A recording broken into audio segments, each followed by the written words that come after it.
All right, thank you so much for getting back to your seats. So I'm gonna speed things up a little bit, get through this last section. Amir had talked about some of the future things that we have going on. You guys have seen and played with our current devices, kind of heard Amir's big ideas, long-term goals, and I'm gonna kind of lay out a few things that are gonna get us there. So future of mesh, the big thing for us at SpecFive is both hardware and software. That's how we're going to achieve all of these things moving forward. To increase the functionality of the mesh, both to the home user, the amateur, the hobbyist, and also in commercial fields. So if you haven't seen, Amir mentioned it briefly, we've got some tablets on the side running them. We created a couple apps that use the MEHSCON protocol to communicate and play a game. And as Amir mentioned, it's a bunch of gobbledygook, it's a bunch of random numbers and letters that get sent across your MEHSCON device. It's actually pretty fun to play and watch the screen on the MEHSCON device because it is just a cipher of code. And, but the app on the other side turns that into a gameplay move, whether you're playing the tic-tac-toe, the checkers, or the chess. And I hope someday to hear that there are customers hundreds of miles away playing one of our games with each other, not on the internet, over the mesh. I think that would be super cool. But basically what this really allows us to do is move into more things. This is just a demonstration of what you can do. Amir mentioned, mesh text to graphics, text to image, but then also, reporting sensor data, collecting sensor data all over the mesh, whether it be on the open channels or, private and local channels. So again, sensor nodes, this is something that we at SpecFive have a lot of experience with. We've done a few other LoRa projects in the industrial space using ESP32 boards to collect temperature, pressure, vibration, electromagnetic field, current, voltage, all these different things, sending it back to over the LoRa 915 and back to the cloud.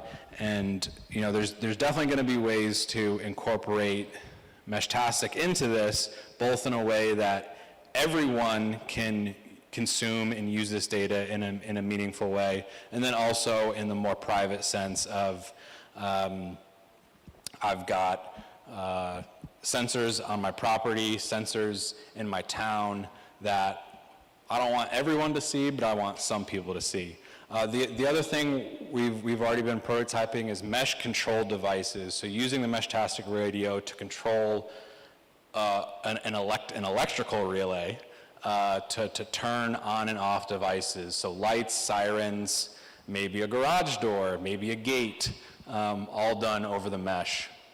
So again, adding functionality in the real world, using the same hardware, using the same protocol that we're already all using, but to have some functionality behind it.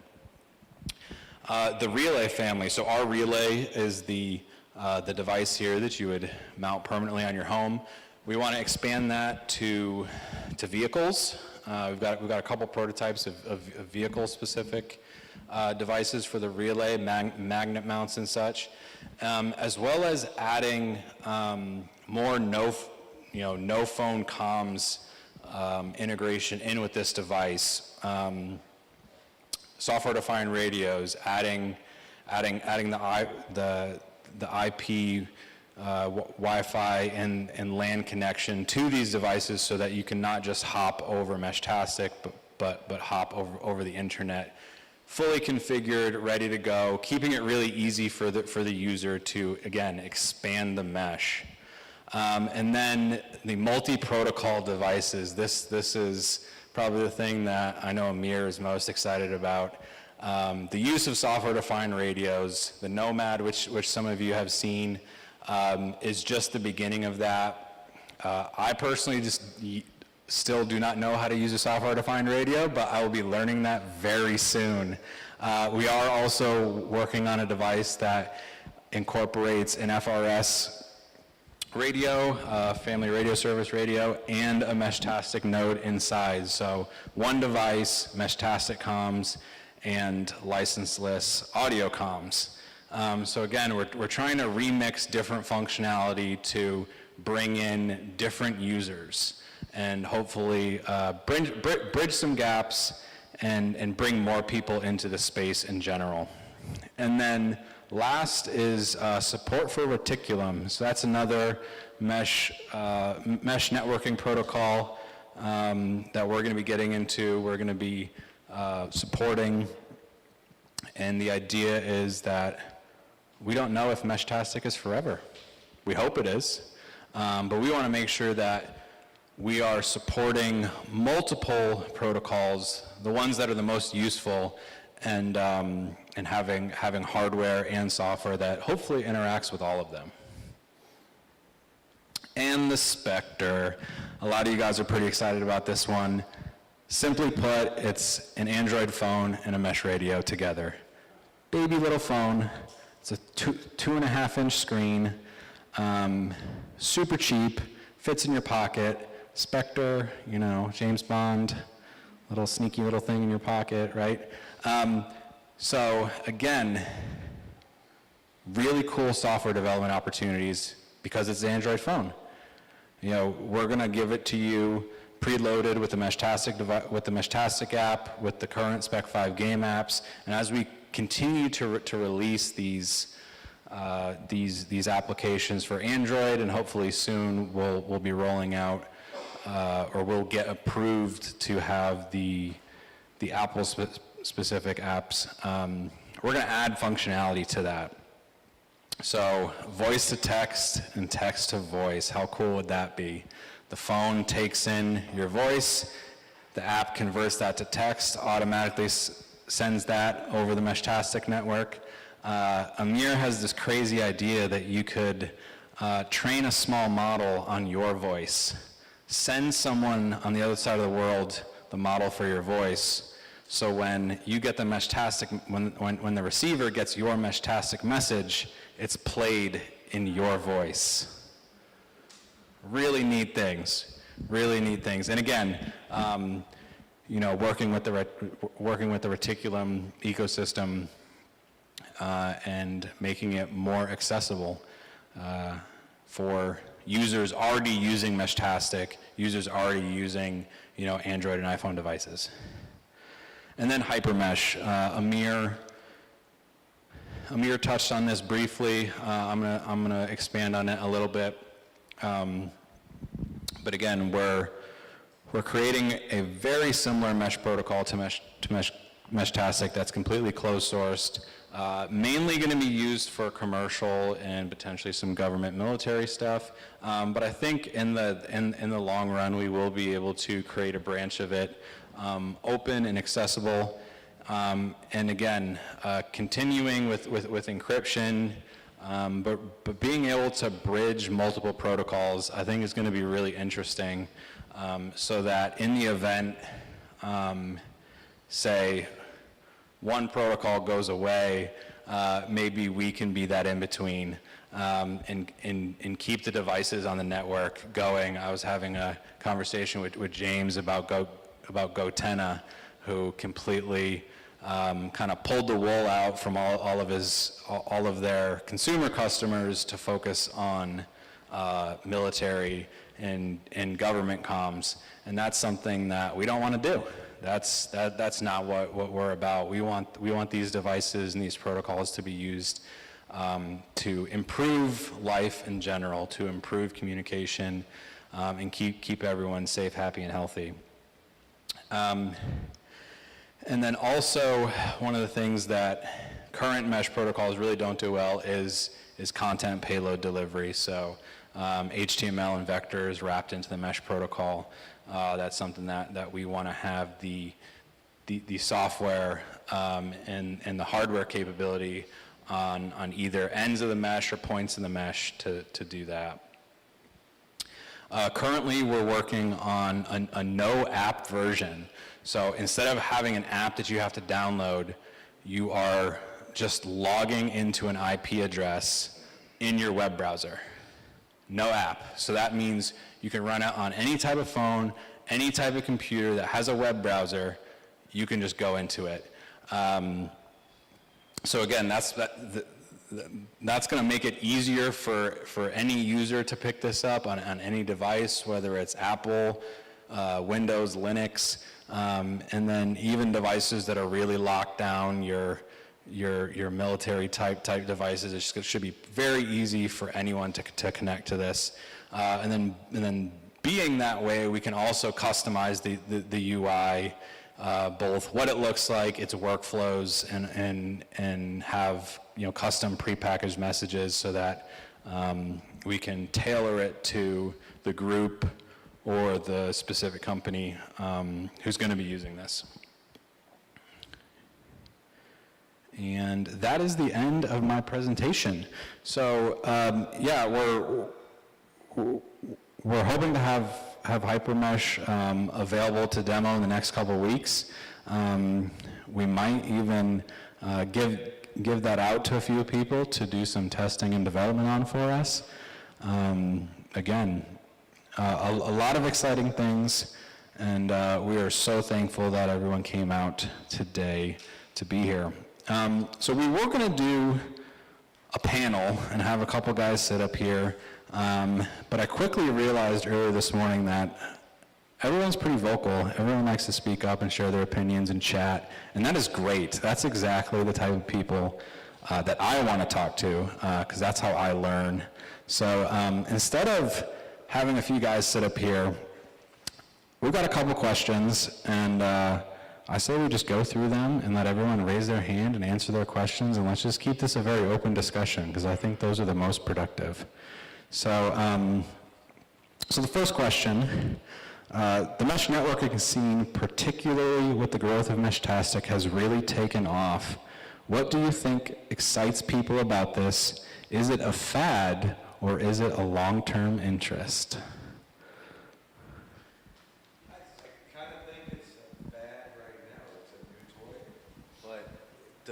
I can talk loud enough, I think. I think it's kind of a fad right now because it's a new toy that everybody gets to play with. It's something new on the horizon. The YouTube guys have done a very good job of making it very public. Yep. But I think with what you guys are trying to do, it can help develop it to make it long term. But I've already seen in our mesh network, I had a bunch of guys buy a bunch of nodes, all turn them on, set them up, and our map looks really cool, but nobody talks. Because it was a toy that they wanted to buy, they wanted to play with, they figured it out, and it's done. So constant development and improvement is the only way to keep it alive. Excellent, thank you. Anyone else on this one? Yes, sir, Mr. Mike? I think scalability is going to be the problem if it becomes more than a fad. So how do you make this thing grow? How do I talk to somebody in New York if I'm limited to 3 hops? Yep. Right, so I think it's a toy right now, and it's going to have to grow, and it's going to have to scale to become something more. Yeah, that's an interesting thing. I don't know if any of you have heard any of the MEHSCON drama happening in the UK, but it got so dense in like the London area that the network was crumbling. Like it could not support the number of nodes, the number of devices. I mean, it also doesn't help that it's a very densely populated area. Luckily, I don't think Texas is ever going to have that issue. But it was really interesting, and it really made me wonder, like, is it an education issue? Do people not understand the settings on the radio, the settings on the devices? And everyone's just got their hops maxed out, got everything maxed out, and they're just blasting away, creating all this traffic? Or is it really just the limitation of the protocol? At the end of the day, in both those cases, I think it's a limitation of the protocol. Because if the protocol does not, if a protocol developer today doesn't realize that people just work off of default settings, then what have we learned from the last 60 years? Right? So you basically have to have an adaptive protocol. You have to have a protocol that figures out its environment, that knows what it's dealing with, and adapt. So in the case of London, for example, why wouldn't you use BTLE or Wi-Fi or something else that might give you better bandwidth and lower noise in the larger cell within which LoRaWAN is working? So, those capabilities don't exist in the protocol. That's why there's 3 settings in the MEHSCON protocol now. That's about it. So I think we'll have to make that adaptive. Absolutely. Thank you, Amir.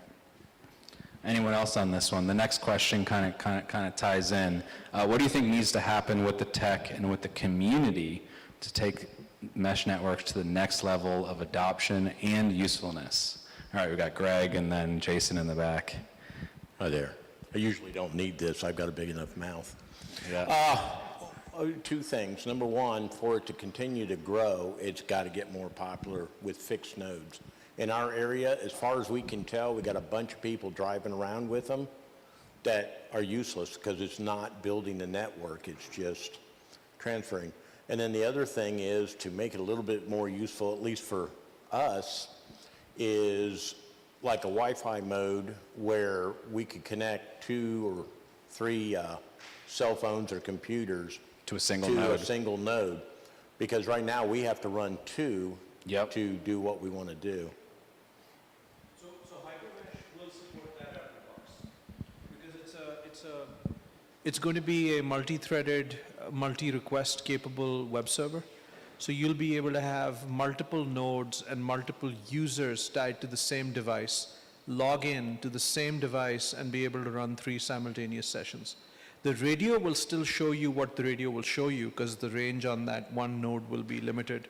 But yes, you can have multiple devices use one communications gateway to get at the network. Thank you, Amir. I think Jason was next in the back. I don't want to offend anybody. I mean, I don't really care. But the problem with open source is that so often the documentation is severely lacking. I've seen a lot of ham radio open source projects fall flat because no one wanted to support it. People like to complain about prices of new equipment when they go buy new equipment with a factory warranty, but they get an instruction manual that has all the details in it. They can call someone for support. That's what you're paying for when you pay for something. Or you can go get something open source and figure it out yourself, hopefully, because no one wrote anything down. So in an open source project like MEHSCON, I think it's very important for there to be some sort of, I don't know what settings to put in my radio besides default. Yeah. Okay, I have, now I could go to YouTube, I could find this, but like the place I bought my first radio, and a couple radios, Amazon, LilyGo, who knows, they didn't come with any instructions. How am I supposed to know that? And and I don't have the density of nodes around me, but when we took the biggest ham radio show every year is in Dayton, Ohio in May, and we saturated the network there. We brought it to a crawl. It was sad. And also fun at the same time. So so I think that having an instructional source of where to find information and how to set things up, I think that's very, and it could be somebody like SpecFive that does that has like, some sort of educational videos or instruction manual about here's recommended settings for your first radio or whatnot, something like that, so.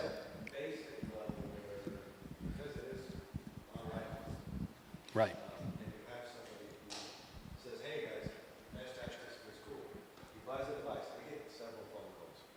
Can you set this up for me? Can you show me what to do on the app? Can you show me how to operate this and what it does? Because 0 instructions, 0 technical ability, but he wants to play with everybody else. Yeah. So a basic level instructions and a basic mode, I've heard that from several people in the app, have an advanced mode and a basic mode where you flip a little toggle switch and it gives you the very, very, very basics of this is how you play with your new toy. And then if you want to go in and go deeper, you turn that area on. Excellent, excellent. We love that one. Are you taking notes, Isaac? You got videos to make. We got a couple hands, pass it around. Go ahead. What you got, Cliff? I think things like Meshtastic, as humans, we all want to communicate. So this is why almost anything that has this gets an initial burst of interest. But in the end, that's only the means. The end is I want to talk to my friends. So figuring out how to get more people to adopt it and make it available to everybody is what's going to make the technology last. Excellent, thank you. I think Ruth. The other thing is, my friend are the robots. So I also want AI and LLMs and servers and automated systems on the other end.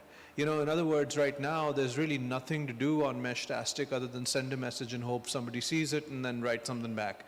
And 99.9% of the traffic is, hey, I'm visiting from Texas, anyone here? And somebody says, you know, yeah, exactly. So, but what would make it so much more fun is on the Meshtastic network, servers listening for what you have to say and coming back with something intelligent.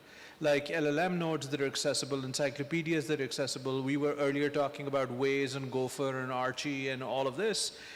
You know, those are the types of things that can be done so that there's something always there. The robot is always there, listening and wanting to be your friend. So I think Not Skynet. so I think that, you know, that's a good interim. Otherwise, we'll just always be waiting for that one guy and say, you know, hey, did you get my message? Excellent, thank you. I think Ruth had her hand up, and James, and Joseph. Yeah, I just had a couple of suggestions. You know, we're talking about how people got them and they turned them on, they used them, and now they don't. You need activities. A weekly trivia, everybody can get into this node. We've got a weekly trivia thing, just some sort of activity. It's not the activity that's the object, it's the getting people on and using it. So different areas may be doing different things. You know, you've got the games, but just something that everybody wants to get on at a certain time and do an activity together. And then the other one. Very cool. Very cool. And then the other suggestion is when you send out a unit that somebody bought, put a QR code there to a dynamic manual. All right. Yeah. All right. I think Joseph was, or James and then Joseph. Just one recommendation. This is the answer to what happened when the Go tennis went away. Yeah. If you did a family pack of these, because we've used those in contexts where text messaging wasn't really feasible. I mean, in the parks, around the mall, things like that. Where if you get people used to the idea of you have this charge and it's in your pocket and you're talking to each other, you're using it in place of texting, it makes it kind of an entry device. If you can price it where families can buy a blister of 4 of these. If you did 4 for $200 as opposed to 1 for $69, I think that would probably be, but that's nothing but me guessing. But if it was Thank me you. purchasing, that's the way I would do it. Sure. Love it. Joseph, what you got for us? I think the biggest barrier is the accessibility of circuits. Everything's produced overseas, and you can't produce a lot if you aren't getting any chips. And with what happened on the East Coast with the, shipment stop, and they're going to resolve that pretty quickly. But we've already had Helene go through, and they weren't able to communicate. My sister lost her neighbor. I don't know if she found where they went, but that's what I'm looking for, is disaster situations and stuff like that. But if we don't have these networks in place, they're not going to do us any good anyway. And if you had a local network, long haul over something like Starlink, and back down to a mesh would be good too. Yeah, excellent, thank you.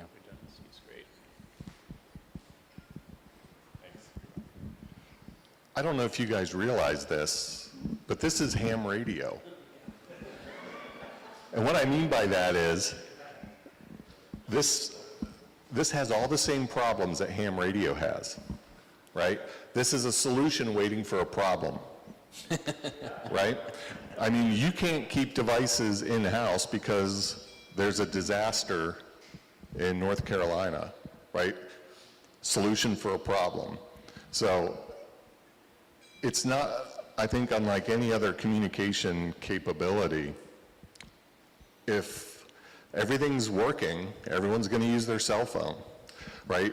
I don't know how you get it to that next level, but right now, it's a solution waiting for a problem. And I think the key, well, I think there's two challenges. One is we've seen other mesh networks, technologies kind of come, people get really excited about it. We've got one in the ham radio world called Arden, right? Really struggling to get traction. Again, it's a solution waiting for a problem. You've got to find some way to get it over that commercialization hump where everybody needs one in their pocket, right? To really get beyond that solution waiting for a problem paradigm. Thank you, Robert. That is something that we spend a lot of time talking about, and I'll say that we obviously didn't go through the full roadmap, but one little inclination of the types of things we're thinking about now is Daniel mentioned that we're looking into these 110-volt strips that you can plug in and control any appliance in your home. So at that point, you don't really care about MEHSCON. What you care about is that I don't have to subscribe to anything.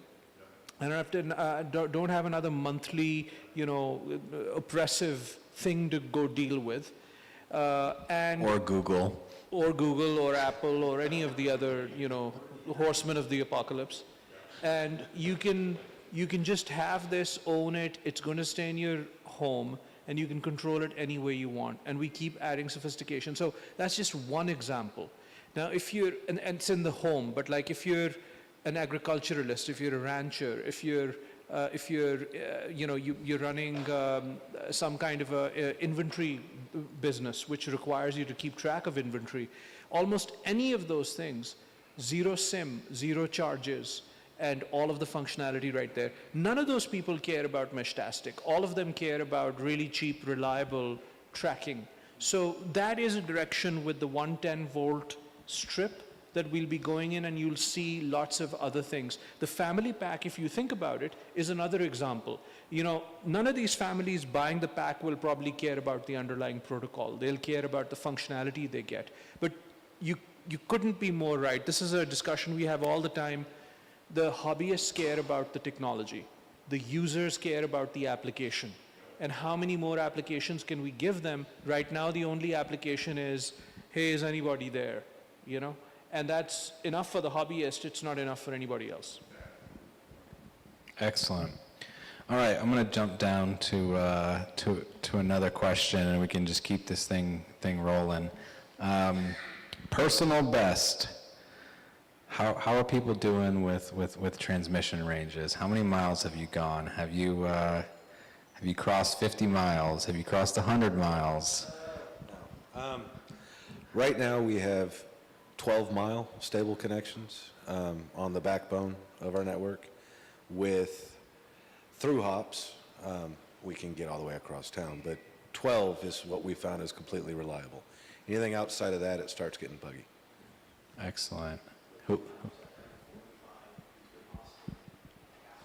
45, Austin to Bastrop. That's awesome. One single hop or multiple hop? Two hops? Two hops.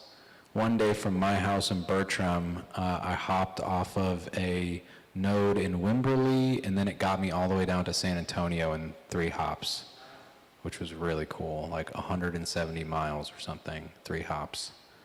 Really neat. Anyone else have any interesting hop distance experience? I think the coolest thing, I'm going to play that for DFW. And the coolest thing, the best thing, is when all of a sudden somebody sees my home node and I see somebody saying, hey, I'm on AA 2714, and Flying from Dallas to Austin. Exactly. Blasting away. Yeah. Well, and one guy, he dropped a pin for his home, and he was actually coming from California to Dallas. That, I mean, that's cool, right? That's just fun. I did that We flew from DFW to Anchorage last June, and I was hiding it under my seat. I had my MEHSCON node with me. It was that Trekker 5 case. Trekker, I think you call it? Yeah, that's what it was. And I broke that thing 3 times on that trip because I had it hanging on the outside of my bag, but that's because I'm rough with stuff. I was flying over, it was either Nevada, like Las Vegas area, or Seattle, and I started, just the node list lit up. It just like that, and I started sending messages. I'm at 35,000 feet. But if you ever go to Anchorage, for whatever reason, walking down the street of downtown Anchorage, there's people using MEHSCON. I send a message out like I do so many places, and I get responses from 2 or 3 people, which I talk to for the next hour, just over. I don't know why. I was like, hey, Alaskan people, they get it, I guess. I don't know, but it works very well there. I guess, yeah, I guess they got a problem. They have a problem, us mainlanders don't. Right, yeah, true. So, but it works there for sure. Yeah, we have sent a few beacons and trekkers up to the Anchorage area, so hopefully it was one of them. What you got, Theo? So the record that we got someone in Mexico from here. It was they said he was like elevation of like 2.4 miles or something stupid. Probably in a plane. It was in a plane for sure. And it definitely seemed like a total kind of fluke almost. I was the only person that got that transmission that day. It was wild. And then I saw the map, and it was like outside of El Paso. And I was just, it was still in Mexico, but it was right on the border, and that was really cool. 500 miles is what it said. Yeah, that was with the balloon in the air, and also the plane loitering around here. But yeah, that was just outside here. Thank you, Theo. All right. This is an interesting one, and you can probably guess who wrote this specific question. Other than the MEHSCON app, have you tried or even written any software for MEHSCON? So we have anyone in the room who's noodling around in the ones and zeros on MEHSCON? Mr. Tim, what have you done? The BBS software that's going around, and people tried to use it, but sometimes it doesn't send back, and then you get frustrated, and then it's in a different menu that you didn't think you were in, and but it has potential, and just being able to send a reliable message to somebody else on the net that's not that reliable by itself seems very cool. And one of my neighbors down 20 miles south in Lytle, also linked up over the internet or over MEHSCON with my BBS. Very cool, but it just needs good implementation. So Both sides of that, they got into the actual ones and zeros of the BBS to help adjust it to get it stable connection now. You can go into one BBS, leave a message, pick it up on the other BBS with no problem. But yeah. Very cool. It's like going back to the 90s or the 80s again. It's a lot of fun. Nostalgic, love it. Yeah. All right, here we go. For people looking for more info, what are your favorite resources? YouTube channels, podcasts, websites, where are people going to find their latest and greatest MEHSCON information? Yeah. The way we got into it was YouTube. YouTube was our first intro into it. That got me excited, and I bought my first device, and I bought the wrong device, and I bought 3 Heltechs with a little plastic case, and tried to make it work, and then realized I needed a battery, and kind of built from there. But YouTube has been the initial where we found it, the comms channel and a couple of the other YouTube guys that have really gone into MEHSCON. From there, trying to understand it, the only thing out there is a MEHSCON website. And I don't know if you've tried to navigate it, or if anybody who doesn't understand everything about it already has tried to navigate that website, but it's impossible. Only the guys that wrote it know it. Right behind you, Josh. Yeah, I found out about it on YouTube, and then I discovered Austin Mesh. And the one thing that made me fall in love with it is the first page says, here are the configuration settings you should be using. Yes. Yeah, Which so is really good. for the guys in the Austin area, the Austin Mesh group, on their Discord, the very first pinned topic is recommended configuration settings. And that was brilliant. Exactly. Step by step by step. So, yeah, any other comments? Who's your favorite YouTuber? I'm actually, yeah, ham radio is good. I'm actually very partial to, I think it's Andres Spice, the guy with a Swiss accent. He does excellent tutorials where he will go that super high level and then dig down to like a PhD level of like, here's how you build your own antenna, and here's how you can try and connect to 200 kilometers away, and attempts at doing that. All right. And the last one before we close. If you could put any device on SpecFive's roadmap, the perfect device for whatever situation, what would it be? What are we missing? What are the other device and board manufacturers missing? What do you guys want? What needs to be out there? I'm going to jump the queue here and just say dog tracker. Okay. Get me the perfect small dog tracker. How about a goat tracker? I'll take a goat tracker. I want something for in my car, right? That, I mean, the beacon works great, but when I get a little spicy, it will slide across the dash. I think that would be my number one, is something for the vehicle. Excellent. Windshield mount. Or doesn't melt away on a 140-degree dashboard on a Texas summer afternoon. I'd like to see more home automation-ish things, possibly coupled in with Home Assistant, or something that doesn't go down when the cloud evaporates. Excellent. That's great suggestions. Beautiful. Thank you. What you got, Mike? In the same vein, we were talking about actually doing practical things earlier, closing the garage door, closing a gate that's out 500 feet from the house. Yep. I'm sure you can do those things now with a Raspberry Pi and some relays, but for a guy that doesn't know whether you need to put resistors in line with the relay or what, it would be cool to have a set of little devices that you can buy, like these nodes, that would have that relay built in. So if you want to hook it up to a gate opener, it's got the terminals and it's ready to go. And I'm sure there's several different flavors of that would be application specific. But that would make the thing useful to normal people who want to do a thing rather than just talk. 100%. That's the next thing. The strip is going to be coming up, so that would be, I think that is solved. That is absolutely on the roadmap. Josh, Ruth right here has her hand up.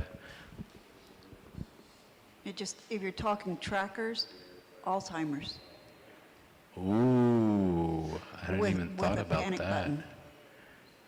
Very neat. Yeah, so she said Alzheimer's or any of the other memory diseases with a panic button on it. Obviously, we know that a lot of that's already built into MEHSCON, but just having a convenient turn it on, it's ready to go version of that is very neat. How do you keep that panic button charged? Yeah, I've always wondered how the life alert stays alive for so long myself. Yeah. Yep. Contract, right? If it holds the charge for 2 hours, that's not helpful. No, the light alert and stuff and the wireless devices like that usually have a 3-year warranty. Probably the NRF and then some battery management circuit that control our management. Anyone else? Joseph, right behind you, Josh. I was thinking maybe a charge plate rather than plugging this thing in. and hopefully online config so Wireless while it's on the top charging. of the house, I don't have to climb up on the friggin' roof again. So, and smaller trackers for like my brother has 5 grandchildren and 10 acres. And if they're coming up with a snake or something, they ain't moving, an alert of some type would be good. All right. I like the idea of integrating with a cell phone, so people that just want a unified package can get it. I think that might help adoption. Thank you.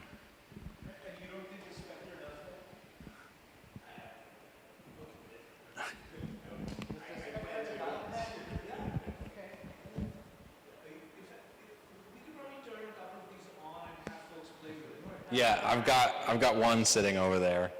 I've got a bunch of parts for 10 of them down in the shop, but they got to get put together. I will get you guys one.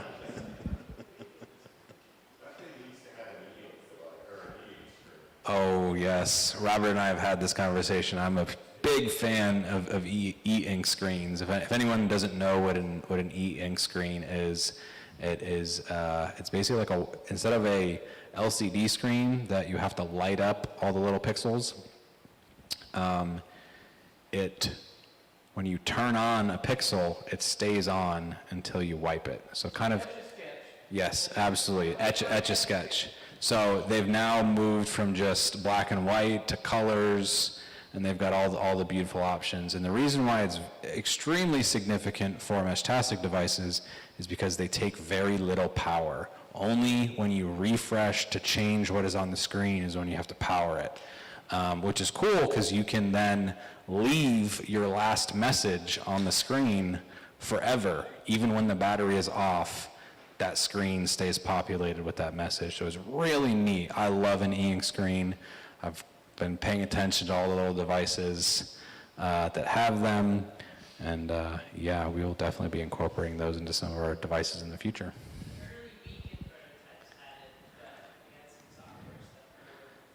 Yep. As Guillaume was saying, the original beacon was supposed to have an e-ink screen, but thanks to Rack Wireless, that didn't happen. But we hope to correct that soon. What you got, Joseph?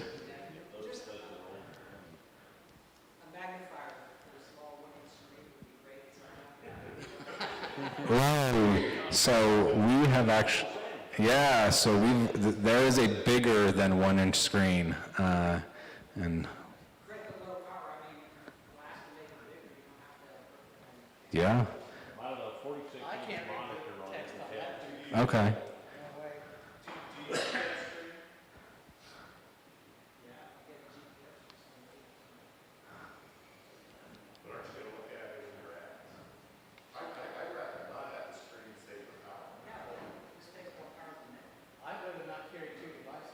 Ooh, the battle begins. Yeah. Yep. It's an optional thing, right? People that want no screen can definitely have that. But on one of these devices, just having a raised window where you could slide in a lens to just give a slightly bigger view. That would be amazing. That's absolutely doable. Had a hand up in the back.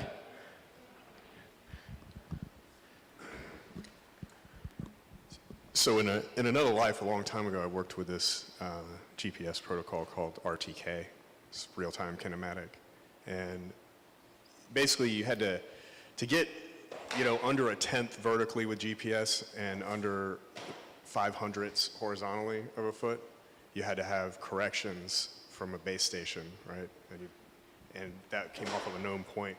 And our machines, like automated bulldozers and things like that, we transmitted corrections on 900 and 433, and they were all point to point. And I remember being out there and being like, God, I wish these things would talk to each other, right? Because you get behind a berm or something like that, and you don't have RTK anymore, you're not cutting.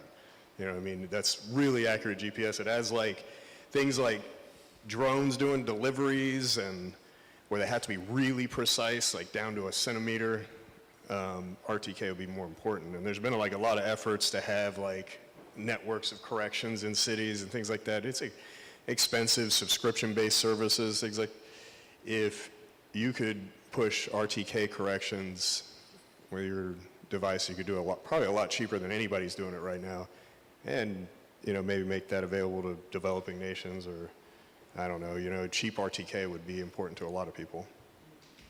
Yeah, very cool. I had not thought about that. We've done some work with RTK GPSs back in our drone days, and yeah, they are point to point. You have to have a connection in between, and I hadn't even thought about the use case of at a job site, all the diggers and excavators are all GPS location. The guy doesn't even have to control the blade because it's pre-programmed on GPS points. And yeah, how can the machines share and improve the accuracy? That's really neat.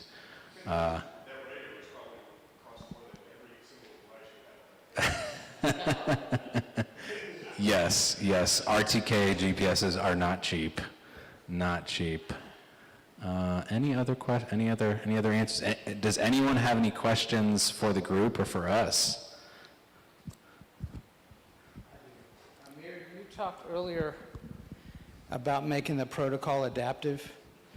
I could see just what I know about MEHSCON so far. It would be good if your radio would turn itself to client mute if there were plenty of clients in the mesh already. You don't need more people relaying messages. Just as an example, you also mentioned this hyper mesh being closed sourced, and I think for business that makes sense because you've got to be able to monetize that. But it would be nice if some of the things that we're talking about here and the things you're developing got fed back into the open source project. And I'm wondering, do you guys contribute to the MEHSCON project right now?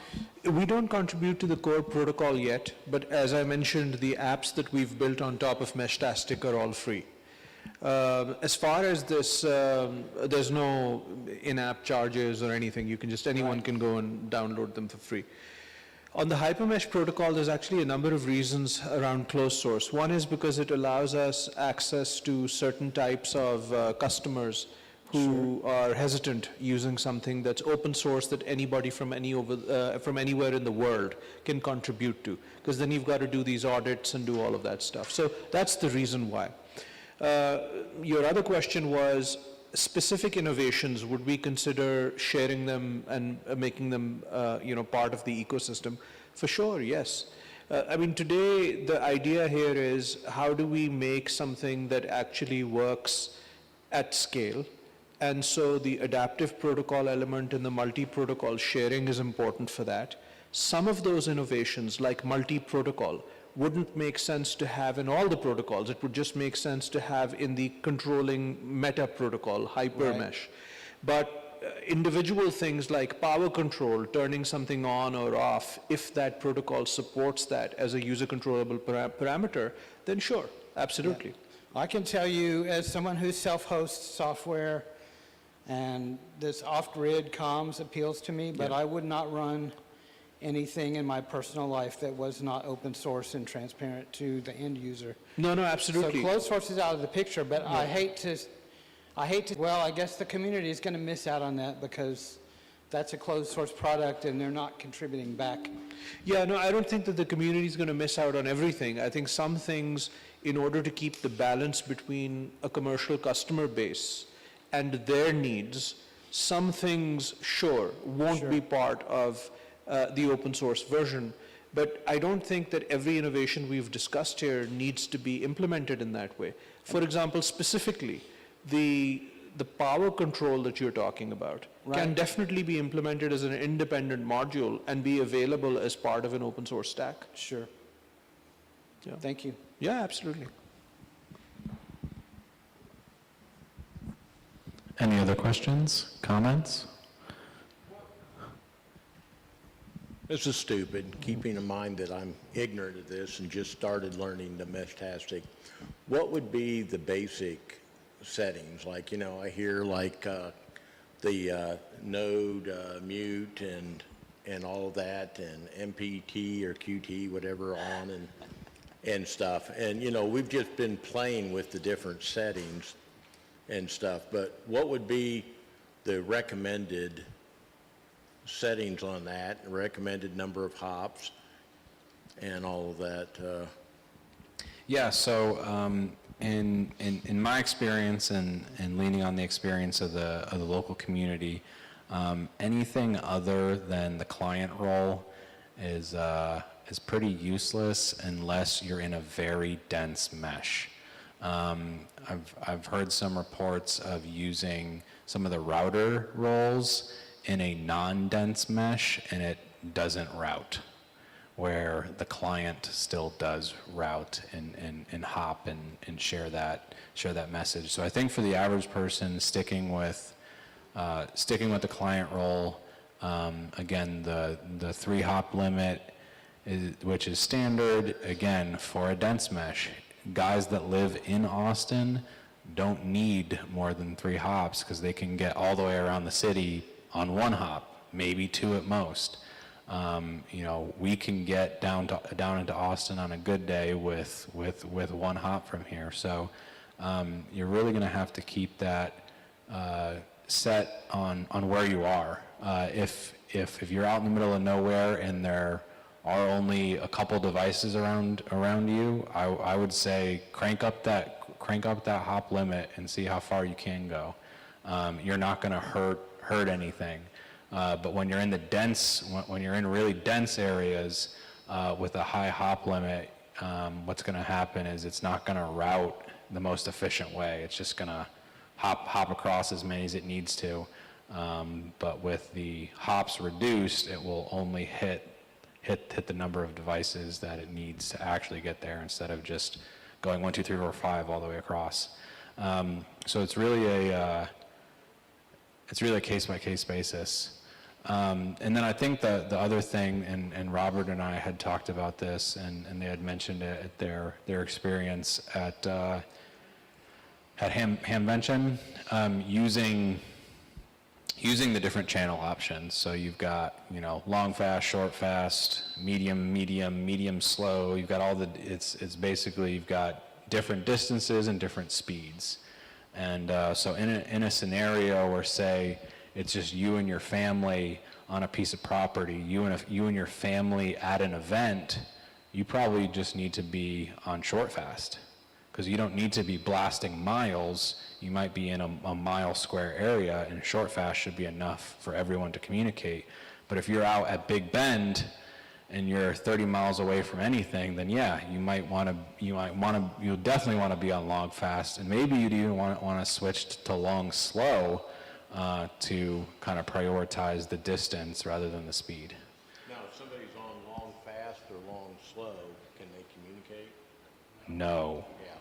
Which is kind of annoying. This is why you have your settings, you want to be compatible with the people you want to. Right. Correct. This is where Amir's gateway comes in, though. If you had 2 radios that were on those different channels, Yes, sir. it could be hardwired to each other and relay those messages from one to the other. That would be useful. Absolutely. Ways is they double your radio usage if they're in the same area, because everything's changed. But if you've got a fixed antenna site, for example, and you're far away, you might have a long haul that you're doing with long, slow, or even directional. And then you want to relay all that stuff to an omni with long, fast, or... So think about scale, what that would mean to scalability. Mm-hmm. You could theoretically have areas here and every other, you take the mentality, which you may want to solve your problem. Yeah, if It you're may out, not be a good if you're out here on a solution. ranch, though, you don't have to worry about that. Understood. You're only... Totally. So you just have to be aware of what this is going to do as a whole. when you But scale. having a product that would allow that would be helpful. Excellent. That's very helpful. Well, that brings us right up to 2 o'clock. Look at that. I kind of had a feeling this group was going to enjoy the chat, and this was wonderful. I definitely learned a lot. It's definitely going to be super helpful. And we would love to continue this chat. Amir and I would love to share our contact info. Amir is very active on the social medias. Please find him. I have a business card that has my phone and email. Love to hear from you guys, whether it's product questions, product suggestions, things that groups are trying to do. We definitely want to support that, especially when it comes to educating people on this stuff and its use cases and the solution before the problem. Well, thank you very much. Thanks, Daniel, and to the team for putting this all together. And I'm also very, very grateful to everybody that showed up. Honestly, I hope you didn't feel that this was one of those boring conferences where you just keep hearing speech after speech, and this is a group of friends that's looking to build something important and hopefully something that makes a difference for all of us individually and for the communities in which we live. So I hope that you got that feeling out of it. That was our goal and hope. On another note, the balloon is now up 11 miles. 11 miles and 14 miles away. So 11 miles, 4,500, that means about 54,000 feet. And that's, we're still getting a signal.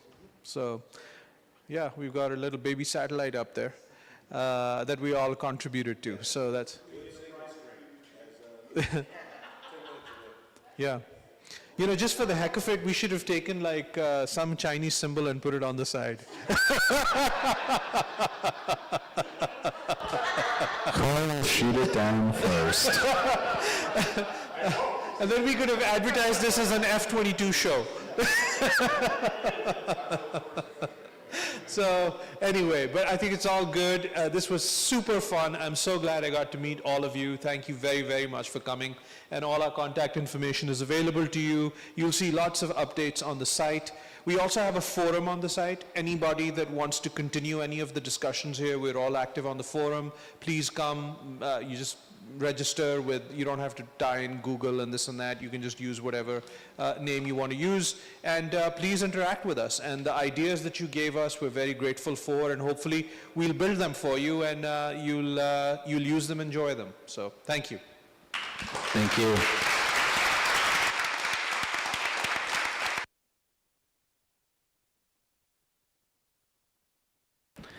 Take pizza for the road.